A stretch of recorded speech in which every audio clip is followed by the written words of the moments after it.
Hello दोस्तों। Tax audit 44 AB आपको 30 सितंबर 2024 तक करना है और गलती नहीं होनी चाहिए। तो मैं प्रोफेशनल कुलीग्स के लिए इतना समय नहीं है हमारे पे कि ICAI का टैक्स ऑडिट का गाइडेंस नोट पढ़ें और कुछ ना कुछ तो गलती सबके टैक्स ऑडिट में हैं। तो क्यों ना उन मिस्टेक्स को सही कर लिया जाए टैक्स ऑडिट करने से पहले। लीजिए बात करते हैं क्लाउज 11 की। मैं यहाँ इंपॉर्टेंट वो बातें कर रहा हूँ जो सब लोग मिस्टेक कर रहे हैं। प्रोफेशनल के केस में बुक्स ऑफ अकाउंट प्रिस्क्राइब्ड हैं 44 AA में। तो केवल प्रोफेशनल के लिए ही प्रिस्क्राइब बुक्स ऑफ अकाउंट पे हमें चेक मार्क लगाना चाहिए, मेंटेन बुक्स ऑफ अकाउंट का लगाना चाहिए, एग्जामिन का लगाना चाहिए। तो आप बिजनेस क्लास एम्प्लॉय के लिए या बिजनेस जो भी है उस वाले क्लाउज में क्लाउज 11 में क्यों चेक मार्क कर, गलती है ना। सेकंड एग्जांपल देता हूं मैं आपको। मर्केंटाइल सिस्टम अकाउंटिंग होती है, कैश सिस्टम अकाउंटिंग होती है, जिसके लिए ICDS की डिस्क्लोजर है पॉइंट नंबर 13 में। तो ICDS का disclosure cash system of accounting पे एप्लीकेबल नहीं होता। आप CA फर्म का किसी का ऑडिट कर रहे हैं तो उस CA फर्म का, उस प्रोफेशनल का जो कैश सिस्टम अकाउंटिंग में मेंटेन करता है, कोई डॉक्टर है, हॉस्पिटल है, कैश सिस्टम अकाउंटिंग पे अपनी बुक्स ऑफ अकाउंट मेंटेन करता है, तो उस वाले केस में ICDS का डिस्क्लोजर एप्लीकेबल नहीं होगा। तो 13 पॉइंट पे भी आप चेक कर रहे हैं। इस तरीके से आप फॉर्म 3CA फाइल कर रहे हैं। आपकी कंपनी जनवरी 2024 में ही बनी और मात्र 3 महीने में उसकी टर्नओवर 1 करोड़ से या 10 करोड़ से ऊपर हो गई। तो आपको फॉर्म 3CB में ऑडिट करना चाहिए। कंपनी से कन्वर्ट हुई LLP में 3CA क्यों भर रहे हैं, 3CB एप्लीकेबल होता है। तो इस तरीके से मैंने यहाँ पर एक छोटा सा वीडियो बहुत सारी डिटेल मिस्टेक्स पे निकाला है।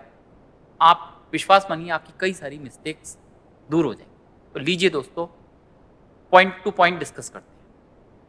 सेक्शन 44 AB क्लॉज ए कब एप्लीकेबल है? जब 10 करोड़ से ऊपर की आपकी टर्नओवर है। क्या मेरा ऑडिट नहीं होगा अगर 10 करोड़ से कम की टर्नओवर है? तब आपको ये देखना है कि कैश रिसीट, कैश पेमेंट आपकी 5% से ज़्यादा है क्या, तभी आपकी ये टर्नओवर 10 करोड़ से ये लिमिट 1 करोड़ होगी।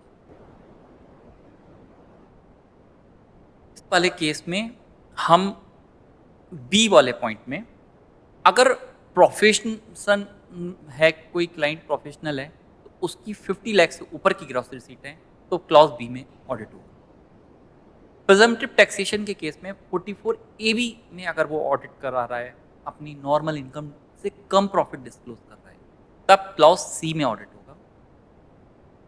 44 AE में क्या आता है? अगर 10 से कम ट्रक हैं तभी आएंगे और वो उसके प्रिस्क्राइब्ड लिमिट से कम का प्रॉफिट दिखा रहा है तो ऑडिट होगा। 44 AD क्लॉज डी, अगर कोई प्रोफेशनल है तो उसके लिए 50 लाख रुपए से कम अगर उसकी रिसीट है तो 44 AD ऑप्ट कर सकता है, 50% उसको प्रॉफिट दिखाना है। ये 50 लाख की लिमिट 75 लाख कर दी जाएगी अगर आपकी बैंकिंग ट्रांजेक्शन, तो 75 लाख रुपीस तक आपको 44 ADA में 50% प्रॉफिट दिखाना है। इन केस आपको प्रॉफिट 50% से कम आ रहा है तब आपको बुक्स ऑफ अकाउंट भी मेंटेन करनी है, ऑडिट भी कराना है क्लॉज डी। तो ये क्लॉज सेलेक्ट करते समय बहुत विशेष ध्यान रखिए कि पॉइंट नंबर 8 में हम क्लॉज क्या सेलेक्ट करें। 44 AD एक बार आपने ले ली तो 5 साल तक बने रहना है। एक बार ऑप्ट आउट हो गए, असेसमेंट ईयर 23-24 का ITR फाइल किया और उससे पहले आपने 44 AD ले रखी थी, अब आपको इस बार असेसमेंट में ऑडिट कराना है, क्लॉज ई में आपका टैक्स ऑडिट। तो 44 AD भी एक डिटेल में डिस्कस कर लेते हैं। 1 करोड़ से कम की इनकम है तो कोई दिक्कत ही नहीं है। 44 AD कोई कंपलसरी नहीं है, ये स्टार्ट होता है not with standing anything contain in this. और प्रिजम्पटिव टैक्सेशन है 6% बैंकिंग ट्रांजेक्शन केस में, 8% कैश केस में आपको प्रॉफिट दिखाना है। 2 करोड़ की लिमिट रहेगी, आपको no books of account, no audit, अगर आपके कैश के ट्रांजैक्शन, ये लिमिट 2 करोड़ से 3 करोड़ कर दी जाएगी बैंकिंग ट्रांजैक्शन के। तो दोस्तों 3 करोड़ रुपए तक आपकी अगर प्रोफेशनल रिसीट है 3 करोड़ रुपए की, तो मात्र 18 लाख का आप प्रॉफिट दिखाइए, no book of account, no.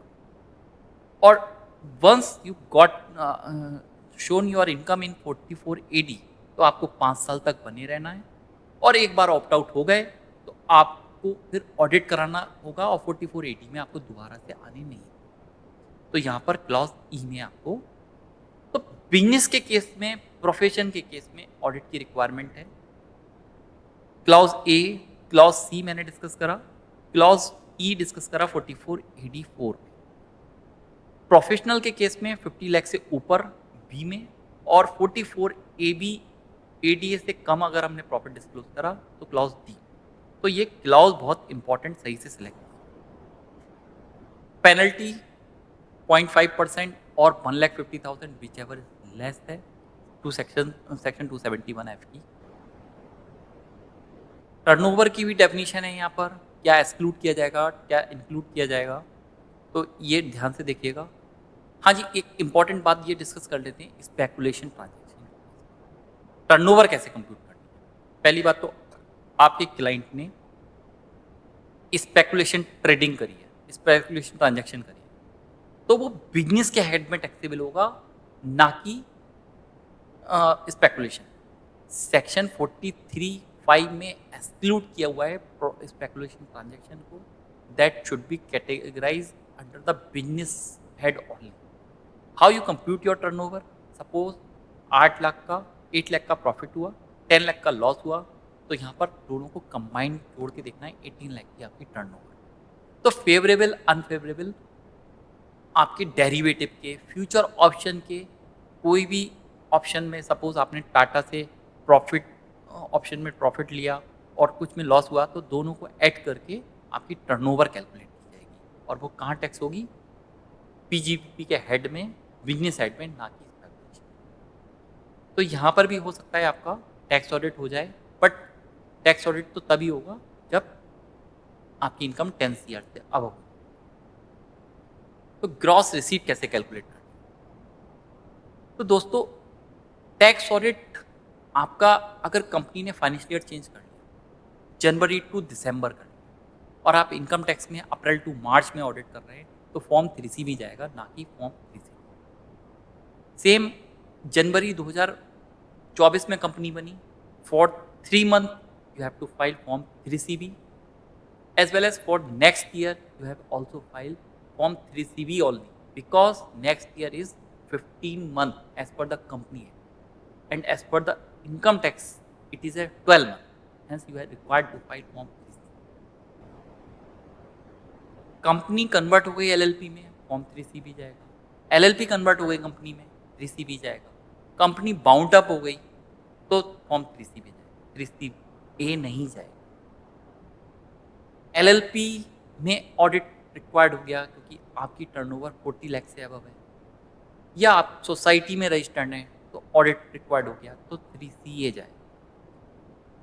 तो फ्रेंड्स, आपको फॉर्म 3CA फाइल करते समय एसएससी की रिस्पॉन्सिबिलिटी, टैक्स ऑडिटर की रिस्पॉन्सिबिलिटी बिल्कुल क्लियरली डिफाइन कर देनी चाहिए। आप सभी गलती कर रहे हैं, फॉर्म 3CB का 5th पैरा ब्लैंक छोड़ देते हैं। You must disclose standard of auditing 700, 705, 706 की एसएससी ने बुक्स ऑफ अकाउंट मेंटेन करी है, फॉर्म 3CD एसएससी ने प्रिपेयर किया है, उसके बेसिस पे आप रिपोर्ट दे रहे हैं। आपकी रिस्पॉन्सिबिलिटी है डॉक्यूमेंटेशन की, ऑडिट एविडेंसेस कलेक्ट करने की, और उनके बेसिस पे अगर कोई क्वालिफिकेशन आ रही है, ऑब्जर्वेशन आ रही है, तो आप उसको क्लॉज 5 में रिपोर्ट।